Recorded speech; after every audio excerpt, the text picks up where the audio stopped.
TVN देखण वाले समुचे दर्शकों ਨੂੰ ਦਵਿੰਦਰ ਸਿੰਘ ਬੈਨੀਪਾਲ ਵੱਲੋਂ ਪਿਆਰ ਅਤੇ ਸਤਿਕਾਰ ਸਹਿਤ ਸਤਿ ਸ਼੍ਰੀ ਅਕਾਲ। ਦ ਬੈਨੀਪਾਲ ਸ਼ੋ ਵਿੱਚ ਤੁਹਾਡਾ ਸਭਨਾਂ ਦਾ ਨਿੱਘਾ ਸਵਾਗਤ। ਆਓ ਦੋਸਤੋ, ਅੱਜ ਦੇ ਪ੍ਰੋਗਰਾਮ ਦੌਰਾਨ ਕੁਝ ਅਹਿਮ ਖਬਰਾਂ, ਕੁਝ ਅਹਿਮ ਘਟਨਾਵਾਂ ਤੇ ਰਲ ਮਿਲ ਕੇ ਵਿਚਾਰ ਚਰਚਾ ਕਰੀਏ। ਜਿਨ੍ਹਾਂ ਘਟਨਾਵਾਂ ਨੂੰ, ਜਿਨ੍ਹਾਂ ਖਬਰਾਂ ਨੂੰ ਆਧਾਰ ਬਣਾਇਆ ਜਾਏਗਾ, ਆਓ ਸਭ ਤੋਂ ਪਹਿਲਾਂ ਸੰਖੇਪ ਦੇ ਵਿੱਚ ਉਹ ਤੁਹਾਡੇ ਨਾਲ ਸਾਂਝੀਆਂ ਕਰਾਂ। ਕੈਨੇਡਾ ਵਿੱਚ ਪੰਜਾਬੀ ਅੰਤਰਰਾਸ਼ਟਰੀ ਵਿਦਿਆਰਥੀ ਦੀ ਹੋਈ ਮੌਤ। यूपी बिहार तो बाद हुण मध्य प्रदेश की नदी विच भी तैरदियां हन लाशां। उत्तराखंड विच फटिया बदल, होई भारी तबाही। कांग्रेस की खाना जंगी विचाले कैबिनेट विच बदलाव ते टिकियां सब दीयां नज़रां। पंजाब कांग्रेस की बगावत दा सेक हाई कमान दे विहड़े पहुंचिया। सिद्धू खिलाफ 4 होर मंत्री कार्रवाई की करन लगे मंग। किसान मोर्चे तो परते 2 होर किसानां दी हुई मौत अते कुछ होर खबरां। दोस्तों, इन्हां खबरां नूं आधार बनावांगे, विस्तार नाल गलबात करांगे ते चर्चा करांगे, टिप्पणियां करांगे। ते नाल ही तुहानूं अपील है कि जेकर हाले तक तुसीं अपने इस चैनल नूं सबसक्राइब नहीं कीता, कृपा करके सबसक्राइब करके नोटिफिकेशन वाली घंटी जरूर ऑन कर लैनी। तुहाडे दिलों धन्नवादी होवांगे। दोस्तों, आओ हुण खबरां वल रुख करदे हां। जदों भी कोई विदेश की धरती ते आ पाउंदा है, अपने बच्चों नूं भेजदा है, बड़े सुपने सजाउंदा है। सुपने भी सुनहरी हुंदे ने। लगदा कि अपने इस मुल्क विच कुछ नहीं कीता जाना, ना सिस्टम चल रहा, ना सिस्टम नूं चलण दिता जा रहा, ते सरकारां कर नहीं रहीआं कुछ। नीतियां भी माड़ियां ते नीतां भी माड़ियां। पर कई वारी मापियां दे सुपने, मापियां दी औलाद जदों हत्थों तुर जांदी है, रेत वांगू गिर जांदी है, सब टुट जांदे ने, चकनाचूर हो जांदे ने। खबर साडे इस मुल्क विच इस तरह दी मिली है। पिंड माछीके का एक नौजवान दिल का दौरा पैण के कारण अकाल चलाना कर गया। 21 वरियां का नौजवान सी। नौजवान की उम्र 21 वरे ते नाम संदीप सिंह उर्फ सीपा कहते सी। पिंड माछीके ते जिला मोगा दसिया जा रहा है। 2 साल पहला पढ़ाई करने वास्ते कैनेडा के शहर, साडे नेड़ले शहर एबर्सफोर्ड दे विच आया सी अते जानकारी मिली है कि काम तो वापस परतिया सी, आके नहा रहा सी, नहाउंदे नूं दिल का दौरा पै गया अते उत्थे ही उहदी मौत हो गई है। संदीप सिंह की मौत की खबर जदों पिंड विच पहुंची, इलाके विच पहुंची, तो सोग का माहौल है। संदीप का पिता एक किसान, उन्होंने दस्सिया है कि मैं तो अपना सब कुछ वेच वट के, भाव जमीन गहने धर के अपने पुत्र के भविख नूं रोशनाउण दे वास्ते चंगे मुल्क कैनेडा विच भेजिया सी, पर अज परिवार दीआं आसां ते पानी फिर गया है। पिंड माछीके की ग्राम पंचायत ਅਤੇ ਪਿੰਡ ਦੇ ਲੋਕਾਂ ਨੇ ਸਰਕਾਰ ਤੋਂ ਮੰਗ ਕੀਤੀ ਹੈ ਕਿ ਸੰਦੀਪ ਦੀ ਮ੍ਰਿਤਕ ਦੇਹ ਨੂੰ ਕੈਨੇਡਾ ਤੋਂ ਵਾਪਸ ਲਿਆਉਣ ਦੇ ਵਾਸਤੇ ਯੋਗ ਅਤੇ ਛੇਤੀ ਉਪਰਾਲੇ ਕੀਤੇ ਜਾਣ, ਤਾਂ ਕਿ ਗੱਭਰੂ ਜਵਾਨ ਪੁੱਤ ਜਿਹੜਾ ਦੁਨੀਆ ਸੁੰਨੀ ਕਰ ਗਿਆ ਤੇ ਲੱਕ ਤੋੜ ਗਿਆ ਤੇ ਉਹਦੀਆਂ ਅੰਤਮ ਰਸਮਾਂ ਮਾਪੇ ਆਪਣੇ ਹੱਥੀਂ ਕਰ ਸਕਣ। ਸੋ ਇਸ ਪਰਿਵਾਰ ਦੇ ਨਾਲ ਦਿਲੋਂ ਡੂੰਘੀ ਹਮਦਰਦੀ ਦਾ ਇਜ਼ਹਾਰ ਹੈ। ਅਗਲੀ ਖਬਰ, ਮਾਵਾਂ ਤਾਂ ਮਾਵਾਂ ਹੁੰਦੀਆਂ ਨੇ। हले कुछ दिन पहला मदर्स डे मना के हटे हैं। उस दिन भी मैं इन्हां सतरां दा जिक्र किया कि माँ हुंदी है, माँ वो दुनिया वालिओ। अज लगभग आ खबर उस चीज़ नूं फिर तस्दीक करेगी। माँ हर एक रिश्ते तो न्यारी ते प्यारी क्यों है? क्योंकि अपनी आंदरां दी अग भावें पुत्र होवे ते भावें धी होवे अपने तो जुदा नहीं कर सकती, दूर नहीं कर सकती। पर माँ दस्से किवें, ये एहसास किया जा सकता है।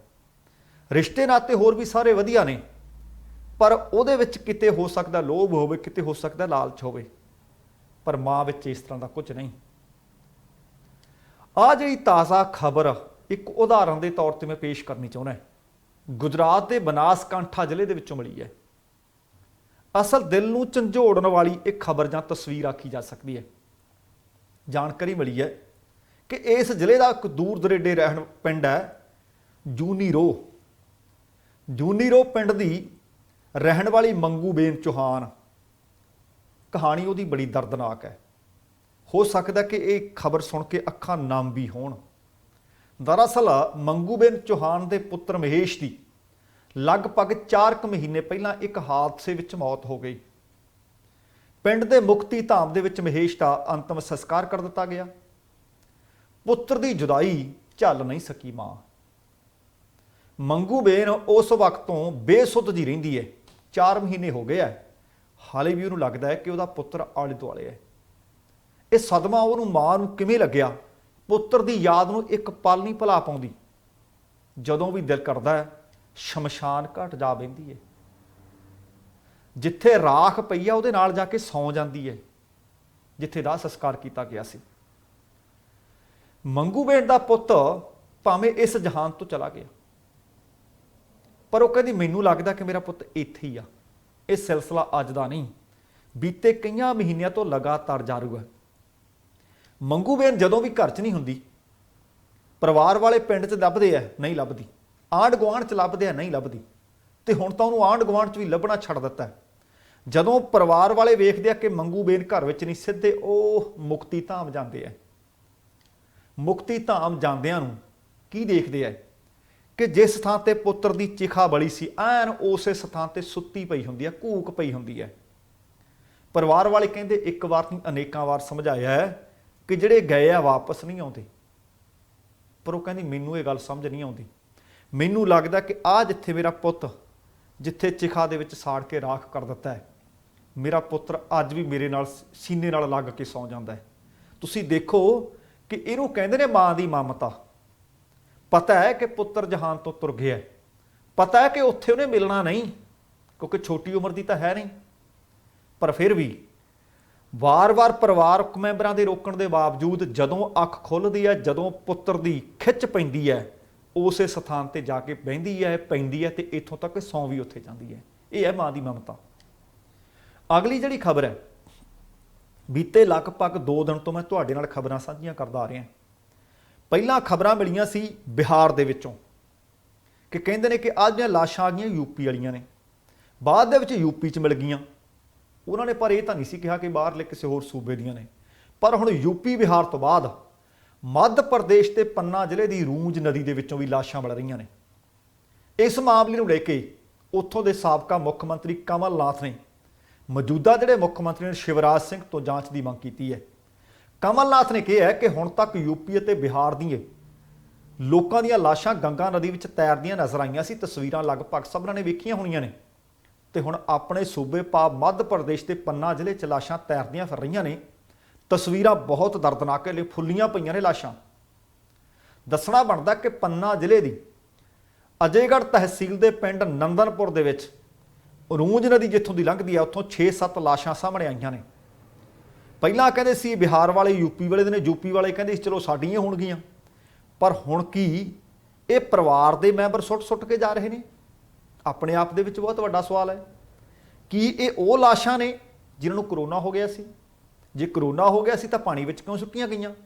ਕਿਉਂਕਿ ਆਪਣੇ ਆਪ ਦੇ ਵਿੱਚ ਕਹਿੰਦੇ ਨੇ ਕਿ ਕੋਵਿਡ ਪੀੜਤ ਦੀ ਜਦੋਂ ਮੌਤ ਹੁੰਦੀ ਆ ਉਹ ਤਾਂ ਇੱਕ ਪ੍ਰੋਟੋਕੋਲ ਦੇ ਅਧੀਨ ਉਹਦਾ ਸੰਸਕਾਰ ਕੀਤਾ ਜਾਂਦਾ ਹੈ। ਤੇ ਇੱਕ ਹੋਰ ਹੈਰਾਨੀ ਦੀ ਗੱਲ, ਜਿਹੜੀ ਇਹ ਨਹੀਂ ਪਤਾ ਕਿਹੜੇ ਧਰਮ ਦੇ ਕਿਹੜੇ ਫਿਰਕੇ ਦੇ ਇਹ ਲੋਕ ਹੋਣਗੇ, ਹੋ ਸਕਦਾ ਉਹਨਾਂ ਦਾ ਸੰਸਕਾਰ ਕਰਨਾ ਹੋਵੇ, ਪਰ ਹੁਣ ਇਹ ਲਾਸ਼ਾਂ ਦੱਬੀਆਂ ਜਾ ਰਹੀਆਂ ਨੇ, ਇਹਨਾਂ ਨੂੰ ਦਫਨਾਇਆ ਜਾ ਰਿਹਾ ਕੱਢ ਕੇ। ਪਰ ਆਪਣੇ ਆਪ ਦੇ ਵਿੱਚ ਇਹ ਵੀ ਸਵਾਲ ਪੈਦਾ ਹੁੰਦਾ ਹੈ ਕਿ ਸੱਚਮੁੱਚ ਕਿਤੇ ਕਰੋਨਾ ਪੀੜਤਾਂ ਦੀ ਨੇ ਜਾਂ ਫਿਰ ਇਹਦੇ ਪਿੱਛੇ ਹੋਰ ਲੋਕ ਵੀ ਕਤਲੋਗਾਰਤ ਕਰ ਰਹੇ ਨੇ ਤੇ ਲਾਸ਼ਾਂ ਨੂੰ ਸਮੁੰਦਰ ਜਾਂ ਨਦੀਆਂ ਵਿੱਚ ਸੁੱਟ ਰਹੇ ਨੇ। ਇਹਦੀ ਵੱਡੇ ਪੱਧਰ ਤੇ ਜਾਂਚ ਦੀ ਮੰਗ ਉੱਠ ਖੜੀ ਹੈ।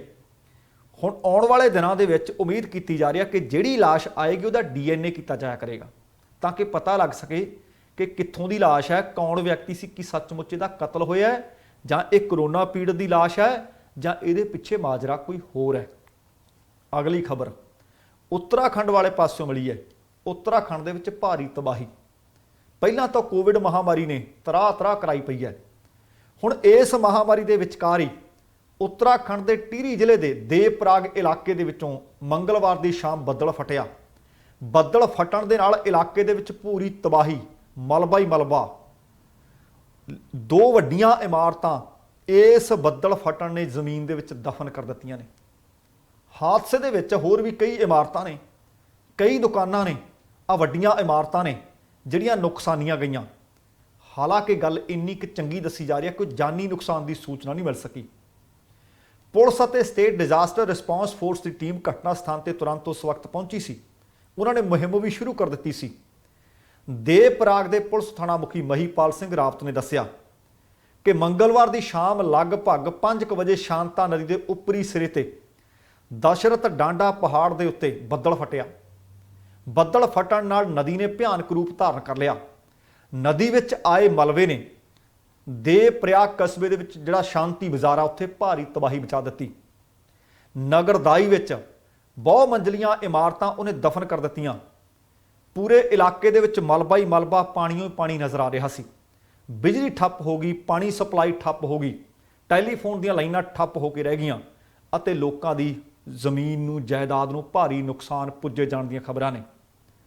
ਸੋ ਇਹ ਕੁਦਰਤੀ ਆਫਤ ਹੈ, ਪਰ ਕੁਦਰਤੀ ਆਫਤਾਂ ਦਾ ਸਾਹਮਣਾ ਕਿਵੇਂ ਕਰਨਾ ਹੈ ਇਹਦੇ ਬਾਬਤ ਤਾਂ ਕੋਈ ਹਾਲੇ ਤੱਕ ਦੱਸ ਨਹੀਂ ਸਕਿਆ ਕਿ ਬੱਦਲ ਫਟੇ ਕੌਣ ਰੋਕ ਲੂ। ਕੋਈ ਟਾਕੀ ਥੋੜੀ ਆ ਕਿ ਅੰਬਰ ਨੂੰ ਲਾ ਦੇਣੀ ਹੈ, ਜਾਂ ਉੱਥੇ ਕੋਈ ਮੋਗਾ ਥੋੜੀ ਆ ਕਿ ਬੰਦ ਕਰ ਦੇਣਾ। ਪਰ ਹਾਂ, ਜਦੋਂ ਇਸ ਤਰ੍ਹਾਂ ਦੀਆਂ ਆਫਤਾਂ ਆਉਂਦੀਆਂ ਨੇ, ਜਿਸ ਇਲਾਕੇ ਵਿੱਚ ਇਹ ਆਫਤ ਆਈ ਹੈ, ਆਲੇ ਦੁਆਲੇ ਦੇ ਲੋਕਾਂ ਨੂੰ ਉਹਨਾਂ ਦੀ ਮਦਦ ਜ਼ਰੂਰ ਕਰਨੀ ਚਾਹੀਦੀ ਹੈ, ਤਾਂ ਕਿ ਹੋ ਸਕਦਾ ਹੈ ਬਹੁਤ ਸਾਰੇ ਲੋਕ ਤਮਾਸ਼ਾ ਦੇਖਣ ਲੱਗ ਪੈਂਦੇ ਆ, ਲੋਕ ਖੜੇ ਹੋ ਕੇ ਵੀਡੀਓ ਬਣਾਉਣ ਲੱਗ ਪੈਂਦੇ ਆ।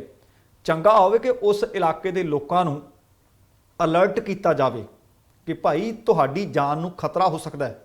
ਕਈ ਵਾਰੀ ਅਸੀਂ ਸੋਚਦੇ ਹਾਂ ਕਿ ਘਰ ਛੱਡ ਕੇ ਬਾਹਰ ਨਹੀਂ ਨਿਕਲਣਾ, ਪਰ ਫਿਰ ਸਭ ਕੁਝ ਵਿੱਚ ਹੀ ਜਾਂਦਾ ਰਹਿੰਦਾ ਹੈ। ਸੋ ਆਹ ਵੀਡੀਓ ਵੀ ਜਿਹੜੀ ਅਸੀਂ ਤੁਹਾਡੇ ਨਾਲ ਸਾਂਝੀ ਕਰ ਰਹੇ ਹਾਂ, ਤੁਸੀਂ ਵੇਖਿਓ ਕਿ ਇੱਕ ਪਾਸੇ ਇਮਾਰਤਾਂ ਢੱਠ ਰਹੀਆਂ ਨੇ, ਮਲਬਾ ਐਨ ਮਲੀਆ ਮੇਟ ਕਰਦਾ ਆ ਰਿਹਾ ਹੈ, ਪਰ ਦੂਸਰੇ ਪਾਸੇ ਲੋਕ ਛੱਤਾਂ ਤੇ ਚੜ੍ਹ ਕੇ ਉਹਦੀ ਵੀਡੀਓ ਬਣਾ ਰਹੇ ਨੇ। ਪਤਾ ਥੋੜੀ ਹੈ ਕਿ ਜਿਹੜਾ ਇਹ ਮਲਬਾ, ਜਿਹੜਾ ਇਹ ਪਾਣੀ ਆਉਂਦਾ ਕਿ ਤੁਹਾਡੇ ਘਰ ਵੱਲ ਨੂੰ ਨਹੀਂ ਆ ਸਕਦਾ। ਅਗਲੀ ਜਿਹੜੀ ਖਬਰ ਹੈ, ਇਹ ਬਹੁਤ ਵੱਡੀ ਖਬਰ ਹੈ ਪੰਜਾਬ ਦੀ ਸਿਆਸਤ ਦੇ ਵਾਸਤੇ। ਕਾਂਗਰਸ ਦੀ ਖਾਨਾ ਜੰਗੀ ਟਲਣ ਦਾ ਨਾਮ ਨਹੀਂ ਲੈ ਰਹੀ ਤੇ ਖਬਰਾਂ ਵਿਚਕਾਰ ਇਸ ਖਾਨਾ ਜੰਗੀ ਦੇ ਆ ਰਹੀਆਂ ਨੇ ਕਿ ਕੈਪਟਨ ਅਮਰਿੰਦਰ ਸਿੰਘ ਕੈਬਨਿਟ ਵਿੱਚ ਹੁਣ ਬਦਲਾਅ ਕਰਨਗੇ। ਇਸ ਬਦਲਾਅ ਤੇ ਸਭਨਾਂ ਦੀਆਂ ਨਜ਼ਰਾਂ ਟਿਕ ਗਈਆਂ ਨੇ ਕਿ ਕਿਹਦੇ ਤੋਂ ਝੰਡੀ ਵਾਲੀ ਕਾਰ ਖੋਹੀ ਜਾਂਦੀ ਹੈ, ਕਿਹਨੂੰ ਆਪਣੇ ਖੇਮੇ ਦੇ ਵਿੱਚ ਝੰਡੀ ਵਾਲੀ ਕਾਰ ਦੇ ਕੇ ਸ਼ਾਮਲ ਕੀਤਾ ਜਾਂਦਾ ਹੈ।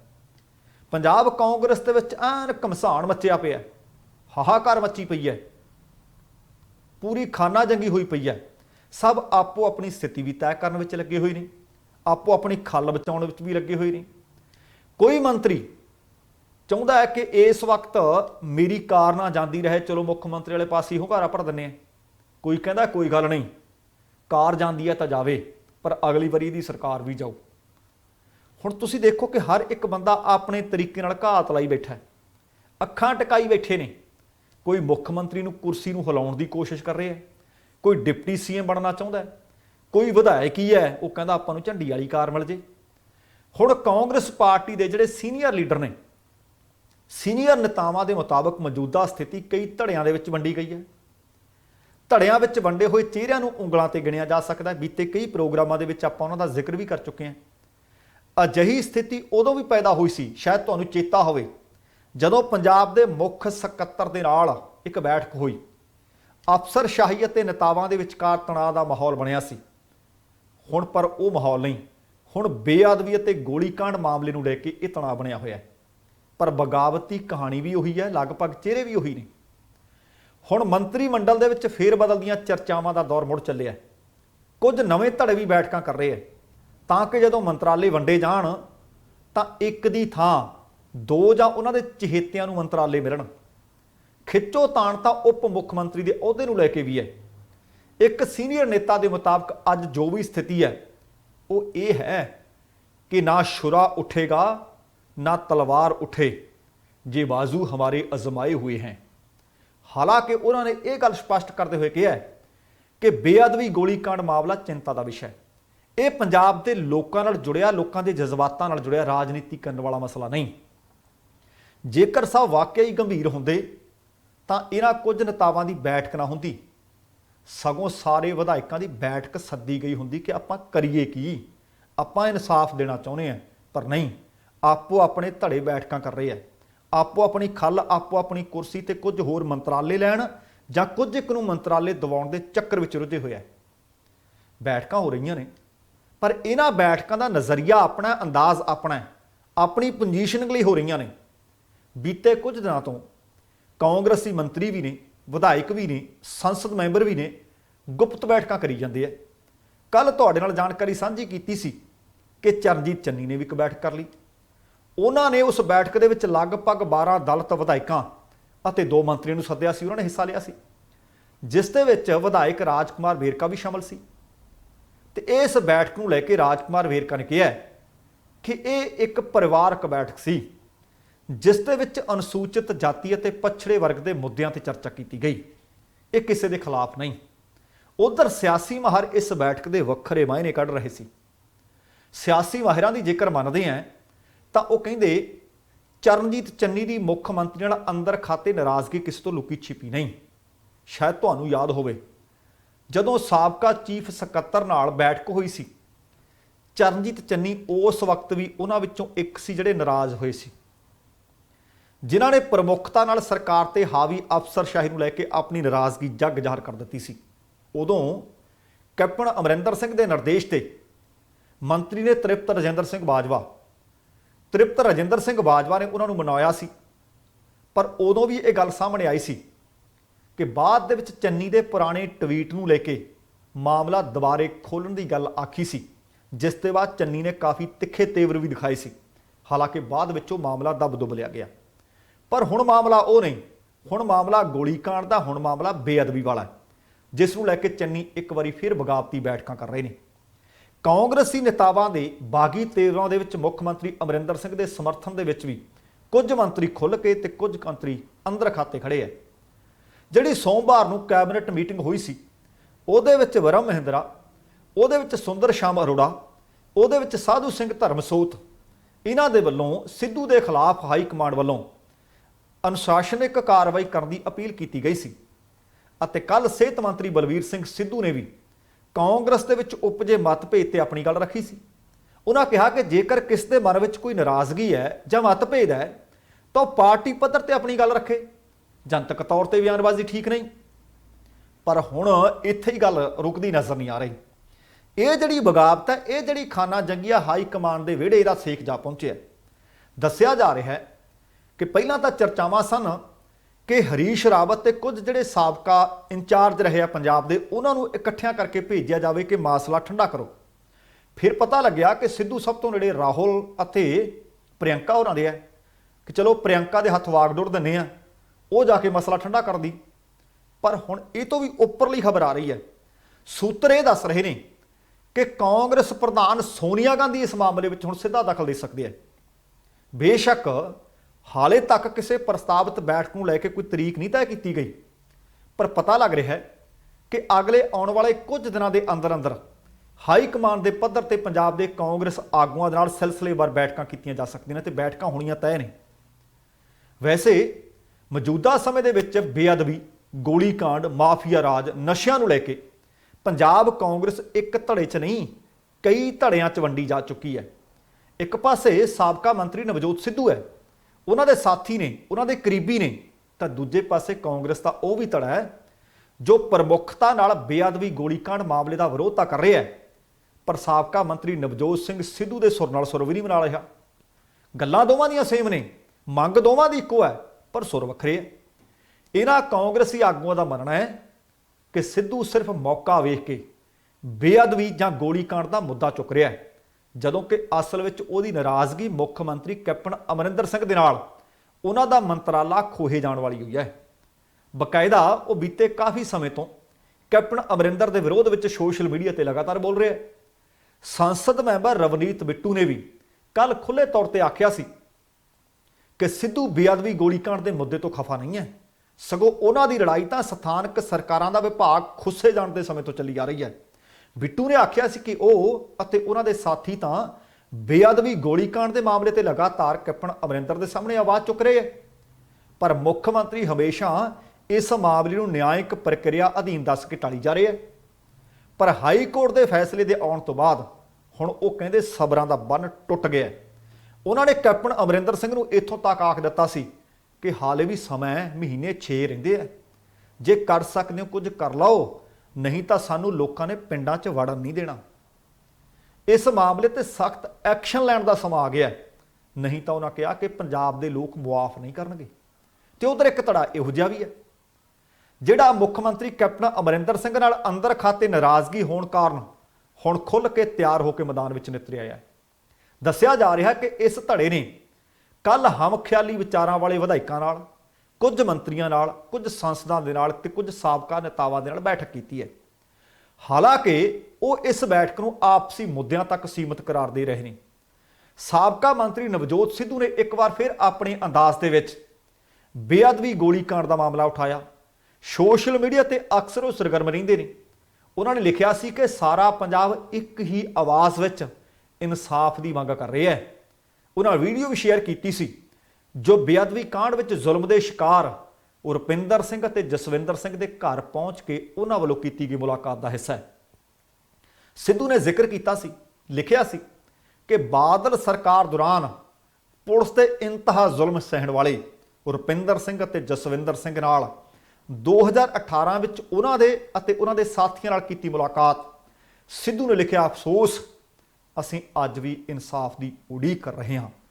ਜੰਗਲ ਕੱਟ ਕੇ ਹਰੇ ਹੋ ਜਾਂਦੇ ਨੇ, ਤਲਵਾਰ ਦਾ ਜ਼ਖਮ ਭਰ ਜਾਂਦਾ, ਘਾਉ ਭਰ ਜਾਂਦਾ ਤੇ ਆਤਮਹੱਤ ਕੀਤਾ ਵਾਰ ਕਦੇ ਨਾ ਭਰਨ ਵਾਲਾ ਨਾਸੂਰ ਬਣ ਕੇ ਰਿਸ਼ਤਾ ਰਹਿੰਦਾ ਹੈ।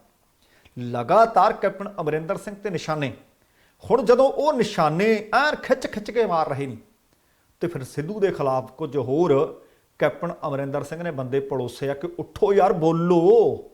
ਜਿਹੜੇ ਰੁੱਸੇ ਸੀ ਉਹਨਾਂ ਨੂੰ ਮਨਾਉਣ ਦੇ ਯਤਨ, ਪਹਿਲਾਂ ਤਾਂ ਭਰਤਿੰਦਰ ਚਾਹਲ ਭੇਜਿਆ ਸੀ, ਗੱਲ ਨਾ ਬਣੀ, ਫਿਰ ਆਪ ਫੋਨ ਕੀਤੇ ਸੀ ਕਿ ਦੱਸੋ ਮੈਂ ਕੀ ਕਰਾਂ ਪਰ ਬਗਾਵਤ ਨਾ ਕਰੋ। ਹੁਣ ਇਹ ਜਿਹੜੀ ਅੰਦਰਲੀ ਖਿੱਚੋਤਾਣ ਚੱਲ ਰਹੀ ਹੈ ਘਾਤਕ ਰੂਪ ਧਾਰਨ ਕਰਦੀ ਜਾ ਰਹੀ ਹੈ। ਕੈਪਟਨ ਦੀ ਕੈਬਨਿਟ ਦੇ 4 ਹੋਰ ਮੰਤਰੀ ਉਹ ਵੀ ਅੱਜ ਸਿੱਧੂ ਦੇ ਖਿਲਾਫ ਖੁੱਲ੍ਹ ਕੇ ਅਨੁਸ਼ਾਸਨੀ ਕਾਰਵਾਈ ਦੀ ਮੰਗ ਕਰਨ ਲੱਗੇ ਆ। ਇਹਨਾਂ ਵਿੱਚ ਬਲਵੀਰ ਸਿੰਘ ਸਿੱਧੂ ਨੇ ਜਿਹੜੇ ਸਿਹਤ ਮੰਤਰੀ ਹੈ, ਲੋਕ ਨਿਰਮਾਣ ਮੰਤਰੀ ਵਿਜੇ ਇੰਦਰ ਸਿੰਗਲਾ, ਖੁਰਾਕ ਤੇ ਸਿਵਲ ਸਪਲਾਈ ਮੰਤਰੀ ਭਾਰਤ ਭੂਸ਼ਣ ਆਸ਼ੂ ਅਤੇ ਮਾਲ ਮੰਤਰੀ ਗੁਰਪ੍ਰੀਤ ਸਿੰਘ ਕਾਂਗੜ। ਦੱਸਣਾ ਬਣਦਾ ਕਿ ਕਾਂਗੜ ਬਣਾ ਲਏ। ਬੀਤੇ ਦਿਨੀ ਖਬਰਾਂ ਇਹ ਸੀ ਕਿ ਗੁਰਪ੍ਰੀਤ ਸਿੰਘ ਕਾਂਗੜ ਵੀ ਨਵਜੋਤ ਸਿੰਘ ਸਿੱਧੂ ਨਾਲ ਮਿਲ ਕੇ ਆਏ ਸੀ, ਮੁਲਾਕਾਤਾਂ ਕਰਕੇ ਆਏ ਸੀ। ਹੁਣ ਇਹਨਾਂ 4 ਦੇ ਨਾਮ ਤੇ ਇੱਕ ਬਿਆਨ ਵੀ ਜਾਰੀ ਕਰ ਦਿੱਤਾ ਗਿਆ। ਬਿਆਨ ਦੇ ਵਿੱਚ ਆਖਿਆ ਗਿਆ ਕਿ ਨਵਜੋਤ ਸਿੰਘ ਸਿੱਧੂ ਬੀਤੇ ਕੁਝ ਦਿਨਾਂ ਤੋਂ ਕੈਪਟਨ ਅਮਰਿੰਦਰ ਸਿੰਘ ਤੇ ਨਿਸ਼ਾਨੇ ਬੰਨ ਰਿਹਾ, ਹਮਲੇ ਕਰ ਰਿਹਾ। ਇਹ ਕਾਂਗਰਸ ਵਾਸਤੇ ਤਬਾਹੀ ਦਾ ਸੱਦਾ ਹੈ। ਅਸਲ 'ਚ ਉਹਨਾਂ ਕਿਹਾ ਕਿ ਸਿੱਧੂ ਅਤੇ ਸੂਬੇ ਦੀਆਂ ਵਿਰੋਧੀ ਪਾਰਟੀਆਂ ਜਿਵੇਂ ਆਮ ਆਦਮੀ ਪਾਰਟੀ ਹੈ, ਭਾਰਤੀ ਜਨਤਾ ਪਾਰਟੀ ਹੈ, ਇੰਜ ਮਹਿਸੂਸ ਹੋ ਰਿਹਾ ਕਿ ਸਿੱਧੂ ਦੀ ਇਹਨਾਂ ਨਾਲ ਮਿਲੀ ਭੁਗਤ ਹੋ ਗਈ। ਹੁਣ ਇਹ ਤਾਂ ਨਹੀਂ ਉਹਨਾਂ ਨੇ ਦੱਸਿਆ ਕਿ ਉਹ ਆਮ ਆਦਮੀ ਪਾਰਟੀ ਨਾਲ ਰਲਿਆ ਜਾਂ ਆਪਣੀ ਪੁਰਾਣੀ ਪਾਰਟੀ ਭਾਜਪਾ ਨਾਲ ਰਲਿਆ, ਪਰ ਉਹ ਕਹਿੰਦੇ ਸਾਨੂੰ ਲੱਗਦਾ ਹੈ ਕਿ ਵਿਰੋਧੀ ਧਿਰਾਂ ਜਿਨ੍ਹਾਂ ਵਿੱਚ ਆਮ ਆਦਮੀ ਪਾਰਟੀ ਜਾਂ ਭਾਜਪਾ, ਇਹਨਾਂ ਨਾਲ ਸਿੱਧੂ ਰਲ ਗਿਆ।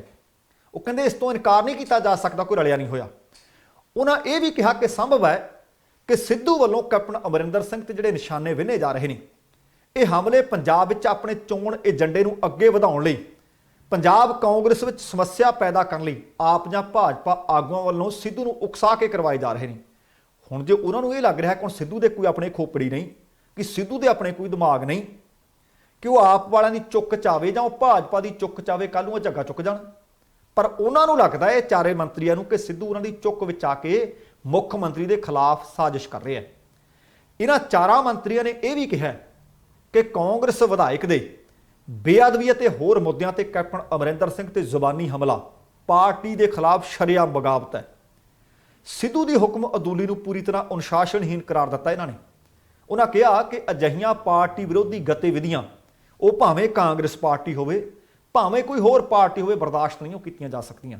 ਪਤਾ ਲੱਗਿਆ ਕਿ ਨਾਰਾਜ਼ ਵਿਧਾਇਕਾਂ ਤੇ ਮੰਤਰੀਆਂ ਨੂੰ ਮਨਾਉਣ ਦੇ ਵਿੱਚ ਕੁਝ ਹੱਦ ਤੱਕ ਕੈਪਟਨ ਸਫਲ ਹੋ ਗਿਆ।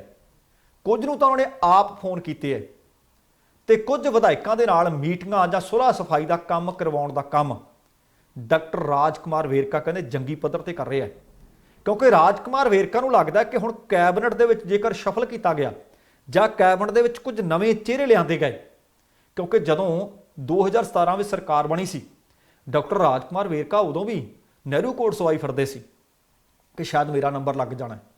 ਹੁਣ ਫੇਰ ਰਾਜਕੁਮਾਰ ਵੇਰਕਾ ਨੂੰ ਲੱਗੀ ਜਾਂਦਾ ਕਿ ਆਪਾਂ ਵਿਚੋਲਗੀ ਕਰੀਏ, ਰੁੱਸਿਆਂ ਨੂੰ ਮਨਾਈਏ, ਨੰਬਰ ਝੰਡੀ ਵਾਲੀ ਕਾਰ ਦਾ ਆਪਣਾ ਪਹਿਲਾਂ ਲੱਗੂ। ਪਰ ਪਤਾ ਨਹੀਂ ਹੁੰਦਾ, ਬਗਾਨੀ ਸ਼ਾਹ ਤੇ ਮੁੱਛਾਂ ਨਹੀਂ ਮਨਾਈਆਂ ਜਾਂਦੀਆਂ। ਦੇਖੋ ਕਿ ਡਾਕਟਰ ਰਾਜਕੁਮਾਰ ਵੇਰਕਾ ਦੀ ਸਹੀ ਪੈਂਦੀ ਹੈ, ਕਿਹਨੂੰ ਬਾਹਰ ਕੱਢਿਆ ਜਾਂਦਾ ਹੈ।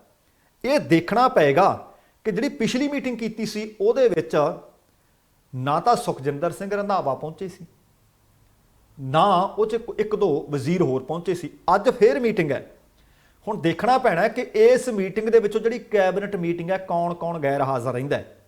ਜੇ ਗੈਰ ਹਾਜ਼ਰ ਰਹੇ ਤਾਂ ਸਮਝੋ ਪਟਾਕਾ ਪੈ ਗਿਆ। ਤੇ ਨਾਲ ਦੂਸਰੀ ਗੱਲ ਇਹ ਹੈ, ਹੁਣ ਕੁਝ ਇੱਕ ਤਾਂ ਇਹ ਦੇਖ ਰਹੇ ਨੇ ਨੀਝ ਲਾ ਕੇ ਝਾਤ ਲਾ ਕੇ ਕਿਹਨੂੰ ਕਿਹਨੂੰ ਕੈਪਟਨ ਬਾਹਰ ਕੱਢਦਾ ਹੈ। ਕਈ ਦੇਖਦੇ ਆ ਕਿ ਕਿਹਦਾ ਗੁਣੀਆਂ ਪੈਂਦਾ, ਪਤਾ ਲੱਗ ਜਾਣਾ ਹੈ ਕਿ ਕੀ ਕੈਬਨਿਟ ਦੇ ਵਿੱਚ ਰੱਦੋ ਬਦਲ ਕਰਦਾ ਹੈ ਜਾਂ ਕੈਪਟਨ ਵੀ ਇਸ ਵਕਤ ਰੇਤੇ ਦੀ ਦੀਵਾਰ ਤੇ ਬੈਠਾ ਹੈ। ਕੈਪਟਨ ਨੂੰ ਵੀ ਪਤਾ ਹੈ ਕਿ ਜਿਹਨੂੰ ਬਾਹਰ ਦਾ ਰਸਤਾ ਦਿਖਾਇਆ ਉਹ ਨਵਜੋਤ ਸਿੰਘ ਸਿੱਧੂ ਵਾਲੇ ਧੜੇ 'ਚ ਨਾ ਜਾ ਵਾਲੇ, ਕਿਉਂਕਿ ਦੁਸ਼ਮਣ ਤਾਂ ਦੁਸ਼ਮਣ ਮਿੱਤਰ ਹੁੰਦਾ।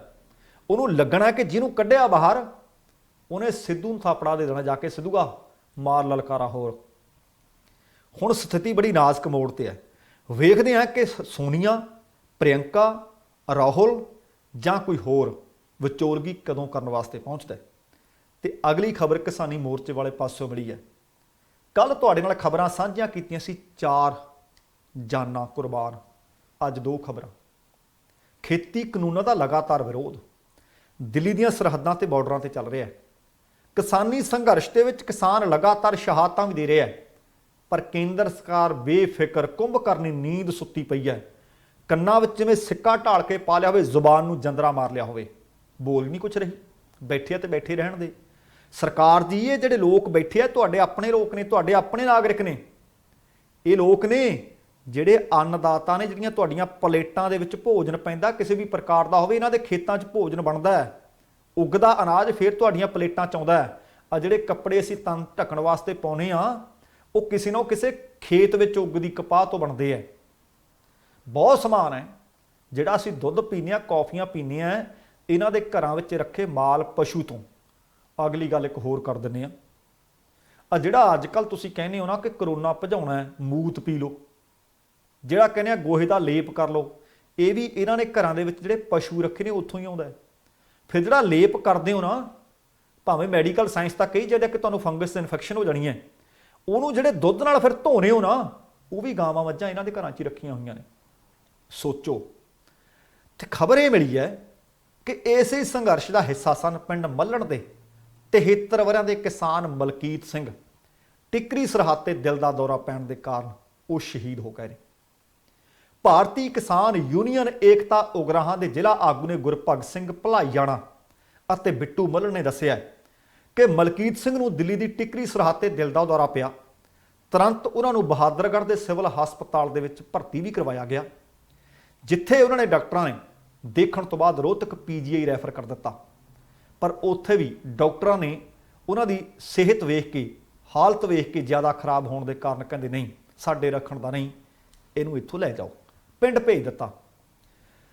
ਹਾਲਤ ਗੰਭੀਰ ਹੋਈ, ਪਿੰਡ ਲਿਆਂਦੇ, ਬਠਿੰਡਾ ਦੇ ਇੱਕ ਨਿੱਜੀ ਹਸਪਤਾਲ ਦੇ ਵਿੱਚ, ਇੱਕ ਪ੍ਰਾਈਵੇਟ ਹਸਪਤਾਲ ਦੇ ਵਿੱਚ ਉਹਨੂੰ ਭਰਤੀ ਕਰਵਾਇਆ ਗਿਆ। ਪਰ ਡਾਕਟਰ ਕਹਿੰਦੇ ਇਹਦੇ ਪ੍ਰਾਣ ਪੰਖੇਰੂ ਉੜ ਚੁੱਕੇ ਨੇ। ਪਤਾ ਲੱਗਿਆ ਮ੍ਰਿਤਕ ਕਿਸਾਨ ਦੀ ਪਤਨੀ ਵੀ ਕਿਸੇ ਬਿਮਾਰੀ ਦੇ ਕਾਰਨ ਠੀਕ ਨਹੀਂ ਹੈ। ਜ਼ਮੀਨ ਜਾਇਦਾਦ ਇਸ ਪਰਿਵਾਰ ਕੋਲ ਕੋਈ ਬਹੁਤੀ ਨਹੀਂ ਹੈ। ਆਰਥਿਕ ਸਥਿਤੀ ਪਰਿਵਾਰ ਦੀ ਠੀਕ ਨਹੀਂ ਹੈ। ਕਿਸਾਨ ਆਗੂ ਨੇ ਸਰਕਾਰ ਅਤੇ ਪ੍ਰਸ਼ਾਸਨ ਤੋਂ ਜਿਹੜੀ ਗ੍ਰਾਮੀਣ ਬੈਂਕ ਮੱਲਣ ਹੈ, ਕਰੀਬ 1.5 ਲੱਖ ਰੁਪਏ ਦਾ ਕਰਜ਼ ਉਸ ਬੈਂਕ ਦਾ ਇਹਨਾਂ ਦੇ ਸਿਰ ਹੈ। ਆਖਿਆ ਕਿ 1.5 ਲੱਖ ਰੁਪਏ ਦਾ ਕਰਜ਼ਾ ਉਹ ਮੁਆਫ ਕੀਤਾ ਜਾਵੇ, ਪਰਿਵਾਰ ਦੀ ਆਰਥਿਕ ਸਥਿਤੀ ਦੇਖਦੇ ਹੋਏ 10 ਲੱਖ ਰੁਪਏ ਦਾ ਮੁਆਵਜ਼ਾ ਦਿੱਤਾ ਜਾਵੇ। ਵੇਖਦੇ ਹਾਂ ਕਿ ਸਰਕਾਰ ਮੰਨਦੀ ਹੈ ਕਿ ਨਹੀਂ। ਇਸੇ ਤਰ੍ਹਾਂ ਇੱਕ ਖਬਰ ਹੋਰ ਮਿਲ ਗਈ। ਆਲ ਇੰਡੀਆ ਕਿਸਾਨ ਸਭਾ ਦੇ ਦਵਿੰਦਰ ਸਿੰਘ ਮਾਲੋਵਾਲ, ਲਗਭਗ ਉਮਰ 64 ਵਰ੍ਹੇ, ਵਸਨੀਕ ਬਲਾਕ ਤਰਸਿੱਕਾ ਦੇ ਸੰਖੇਪ ਬਿਮਾਰੀ ਦੇ ਪਿੱਛੋਂ ਉਹਨਾਂ ਦੀ ਵੀ ਮੌਤ ਹੋਣ ਦੀ ਖਬਰ ਹੈ। ਸੰਯੁਕਤ ਕਿਸਾਨ ਮੋਰਚੇ ਦੇ ਆਗੂ ਲਖਬੀਰ ਸਿੰਘ ਨਿਜ਼ਾਮਪੁਰ ਨੇ ਦੱਸਿਆ ਕਿ ਦਵਿੰਦਰ ਸਿੰਘ ਬੀਤੇ ਲੰਬੇ ਸਮੇਂ ਤੋਂ ਸਿੰਘੂ ਸਰਹੱਦ ਤੇ ਸੰਯੁਕਤ ਕਿਸਾਨ ਮੋਰਚੇ ਦੇ ਅੰਦੋਲਨ ਦਾ ਹਿੱਸਾ ਬਣੇ ਹੋਏ ਸੀ। ਉਹਨਾਂ ਕਿਹਾ ਕਿ ਉਹ ਪਿਛਲੇ ਦਿਨੀ ਆਪਣੇ ਪਿੰਡ ਦੇ ਜਥੇ ਨਾਲ ਦਿੱਲੀ ਆਏ, ਮੋਰਚੇ ਦੀ ਸਟੇਜ ਤੇ ਜੁਝਾਰੂ ਕਵਿਤਾ ਪੜ੍ਹਦੇ। ਉਹਨਾਂ ਇਹ ਵੀ ਦੱਸਿਆ ਕਿ ਉਹ ਦਿੱਲੀ ਮੋਰਚੇ ਤੋਂ ਬੀਤੀ 15 ਅਪ੍ਰੈਲ ਨੂੰ ਆਪਣੇ ਜਥੇ ਨਾਲ ਵਾਪਸ ਪਿੰਡ ਆਏ ਤੇ ਬਿਮਾਰ ਰਹੇ ਸੀ, ਇਲਾਜ ਚੱਲ ਰਿਹਾ ਸੀ ਅਤੇ ਅੱਜ ਉਹਨਾਂ ਨੇ ਹਸਪਤਾਲ ਦੇ ਵਿੱਚ ਇਲਾਜ ਦੌਰਾਨ ਦਮ ਤੋੜ ਦਿੱਤਾ। ਸੋ ਦੋਸਤੋ, ਲਗਭਗ ਰੋਜ਼ ਖਬਰਾਂ ਮਿਲ ਰਹੀਆਂ ਨੇ, ਪਤਾ ਨਹੀਂ ਸਰਕਾਰ ਨੇ ਕਦੋਂ ਜਾਗਣਾ ਹੈ। ਪਹਿਲਾਂ 6 ਮਹੀਨੇ ਲੱਗਦਾ ਸੀ, ਹੁਣ ਤਾਂ 6 ਮਹੀਨਿਆਂ ਦਾ ਸਰਕਾਰ ਜੀ ਲੰਗਰ ਕਿਸਾਨਾਂ ਨੇ ਹੋਰ ਰੱਖ ਲਿਆ। ਉਹਨਾਂ ਨੇ ਤਾਂ ਹੁਣ ਇਹ ਵੀ ਆਖ ਦਿੱਤਾ ਕਿ ਜੇ ਇਹ 6 ਮਹੀਨਿਆਂ ਵਿੱਚ ਵੀ ਗੱਲ ਨਾ ਬਣੀ ਫਿਰ 2024 ਤੱਕ ਦੇਖਾਂਗੇ। ਪੱਛਮੀ ਬੰਗਾਲ ਦੇ ਨਤੀਜੇ ਤੁਹਾਡੇ ਸਾਹਮਣੇ ਪਏ ਆ।